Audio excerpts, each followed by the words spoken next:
Alright, anyways, this right here, power distribution point.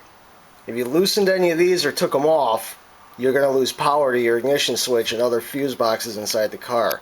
Check these, make sure the fusible links are good, pull on them a little bit. If they're stiff and feel like a wire, you're good. If they're springy like a rubber band, they're bad, you need to replace it. If you didn't mess with it, don't worry about it. Make sure you've got your solenoid wiring, all those fusible links you're going to see down there, and your battery positive feed hooked up to the starter.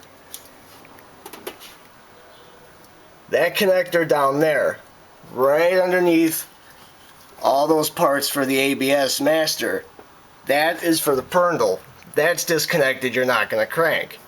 And then last but not least, down underneath this part of the manifold, buried back under there, is the engine ground coming from the battery, plus a cluster of grounds right there. They're all black with a white stripe. You got to make sure those are connected if you disconnected them. If either one of those are disconnected, it's not going to crank.